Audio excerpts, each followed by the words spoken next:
ঘরের মাঝে মহিলারা জুমার দিনে দুইটি আমল করলে ওই ঘরের উপর আল্লাহ রাব্বুল আলামিন বারাকা নাজিল করেন এবং ওই ঘরে আল্লাহ রাব্বুল আলামিন গায়েবী সাহায্য নাজিল করে দিবেন। দেখেন জুমার দিন অন্য সপ্তাহের সব দিন থেকে অনেক আলাদা এবং কি আল্লাহর হাবিব সাল্লাল্লাহু আলাইহি ওয়াসাল্লাম জানিয়েছেন এই জুমার দিনে এমন একটি সময় রয়েছে যেই সময় বান্দা যদি আল্লাহর কাছে দোয়া করে সেই দোয়া আল্লাহ রাব্বুল আলামিন খালি হাতে ফেরত দেয় না। জুমার দিনে দোয়া করলে আল্লাহ রাব্বুল আলামিন দোয়া অ্যাকসেপ্ট করে নেয়। সাহাবে একরাম অন্য 6 দিন যেইভাবে তাদের সময় ইবাদতের মধ্যে অতিবাহিত করতেন, জুমার দিনটা একদম ভিন্নভাবে অতিবাহিত করতেন।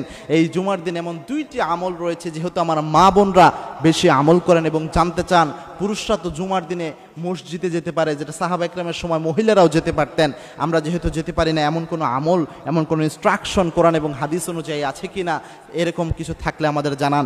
জুমার দিনে এমন দুইটি আমল ঘরের মধ্যে করা যায় যে আমল দুইটি করলে ওই মা বোনদের উপর আল্লাহ কল্যাণ নাজিল করবেন এবং পরিবারের উপর আল্লাহ রাব্বুল আলামিন বরকত নাজিল করবেন। তার মধ্যে নাম্বার 1, যেটা ম্যাক্সিমাম মানুষই আমরা হয়তো জানি, সূরা কাহাফের তেলাওয়াত। এই সূরা কাহাফের তেলাওয়াত যদি কোনো পরিবারের উপর করা হয়, ওই পরিবারে আল্লাহ রাব্বুল আলামিন বারাকা নাজিল করেন। এবং কি আল্লাহর হাবিব সাল্লাল্লাহু আলাইহি ওয়াসাল্লাম জানিয়েছেন, এটা আল মুস্তাদরাকে হাকিমের 399 নম্বর হাদিস, আল্লাহর হাবিব সাল্লাল্লাহু আলাইহি ওয়াসাল্লাম জানিয়েছেন কোন ব্যক্তি যদি সূরাতুল কাহাফ তেলাওয়াত করে, এই সূরাতুল কাহাফ কিয়ামতের এই কঠিন ময়দানে ওই ব্যক্তির জন্য নূর হিসেবে ওই ব্যক্তির সাথে থাকবে। যতক্ষণ পর্যন্ত ওই ব্যক্তি জান্নাতে যাবে না, ততক্ষণ পর্যন্ত সূরা কাহাফ নূর হিসেবে সঙ্গী হবে। এবং কি সূরা কাহাফের শেষ 10 আয়াত যদি কেউ তেলাওয়াত করে, দাজ্জাল নিজেও যদি চলে আসে, তবুও দাজ্জাল ওই ব্যক্তিরই কোনো ক্ষতি করতে পারবে না। চিন্তা করতে পারছেন সূরা কাহাফের কত ফজিলত রয়েছে। এবং কি আল্লাহর হাবিব সাল্লাল্লাহু আলাইহি ওয়াসাল্লাম জানিয়েছেন, শেষ জামানায় যখন দাজ্জাল আবির্ভূত হবে, তখন দাজ্জালের এই ফিতনায় সবচেয়ে বেশি পতিত হবে মহিলা মা বোনেরা। কারণ তারা অল্পতেই, তারা নরম মনের, তারা অল্পতেই অনেক বিশ্বাস করে ফেলে। এই দাজ্জালের ফিতনায় তারা পতিত হবে। মহিলাদেরকে দাজ্জালের ফিতনা থেকে আল্লাহ রাব্বুল আলামিন হেফাজত করবেন এবং কি তাদের কোনো ক্ষতি হবে না।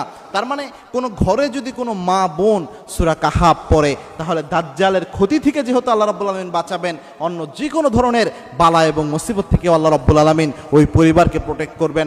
2 নাম্বার হচ্ছে দোয়া করা। এই জুমার দিনে কোনো মা বোন যদি সে সুন্দরভাবে 2 রাকাত নামাজ পড়ে, স্বাভাবিক নফল নামাজ পড়ে, বিশেষ করে ইশরাকের নামাজ পড়তে পারে, চাশতের নামাজ পড়তে পারে, এই নামাজগুলো পড়ার পর সে যদি আল্লাহ রাব্বুল আলামিনের কাছে দোয়া করে, এই দোয়া করলে আল্লাহ রাব্বুল আলামিন ওই পরিবারের জন্য দোয়া করলে পরিবারের উপর আল্লাহ রাব্বুল আলামিন রহম করেন।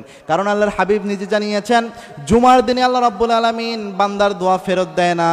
এবং কি এই জুমার দিনে যখন দোয়া করা হয়, এই দোয়া বেশিরভাগ সময় সরাসরি আল্লাহ কবুল করে ফেলেন, আল্লাহ নিজে অ্যাকসেপ্ট করে ফেলেন। তবে দোয়া করার সময় জিনিস খেয়াল রাখবেন, সেটা হচ্ছে ইসমে আজম দিয়ে দোয়া করার ট্রাই করবেন। কারণ আল্লাহর হাবিব সাল্লাল্লাহু আলাইহি ওয়াসাল্লাম জানিয়েছেন, ইসমে আজম আল্লাযী ইযা দুইয়া বিহি আজাবা, ইসমে আজম দিয়ে যদি কেউ আল্লাহ রাব্বুল আলামিনের কাছে দোয়া করে, সেই দোয়া আল্লাহ রাব্বুল আলামিন খালি হাতে ফেরত দেয় না। ইসমে আজম দিয়ে আল্লাহর কাছে ডাক দিলে সেই ডাক আল্লাহ ফেরত দেয় না। আনাস রাদিয়াল্লাহু আনহু বর্ণনা করছেন, একদা আল্লাহর হাবিব সাল্লাল্লাহু আলাইহি ওয়াসাল্লাম বসা ছিলেন, এক লোক এসে বিশ্বনবীর পাশে দোয়া করতেছিল। আল্লাহর হাবিব সাল্লাল্লাহু আলাইহি ওয়াসাল্লাম বললেন, আনাস, এই লোক যে দোয়া করছে, এই ব্যক্তির দোয়া আল্লাহ রাব্বুল আলামিন খালি হাতে ফেরত দেবে না। আনাস রাদিয়াল্লাহু তাআলা আনহুকে বিশ্বনবী বললেন, কারণ এই ব্যক্তি 3টে শব্দ দিয়ে দোয়া করেছে, ইয়া হাইয়ুন, ইয়া কাইয়ুম, ইয়া জাল জালালি ওয়াল ইকরাম। এই 3টি শব্দকে বলা হয় ইসমে আজম। এগুলো দিয়ে কেউ যদি দোয়া করে, সেই দোয়া আল্লাহ ফেরত দেয় না। সুতরাং মা বোনদের উচিত জুমার দিন যখন দোয়া করবে, যেহেতু আল্লাহ দোয়া কবুল করে, তাদের উচিত হচ্ছে ইসমে আজমের মাধ্যমে দোয়া করা। বিশেষত যখন ইমাম সাহেব মিম্বারে বসে মসজিদে এবং নামাজ শেষের আগ মুহূর্তে, এই সময়টাকে টার্গেট করা এবং আসরের শেষ সময়ে টার্গেট করা। এই সময় আমার মা বোনরা যদি দোয়া করতে পারে, সেই দোয়া আল্লাহ রাব্বুল আলামিন কখনো খালি হাতে ফেরত দিবে না। এবং পরিবারের জন্য দোয়া করলে ওই পরিবারের উপর আল্লাহ রাব্বুল আলামিন বরকত নাজিল করবেন।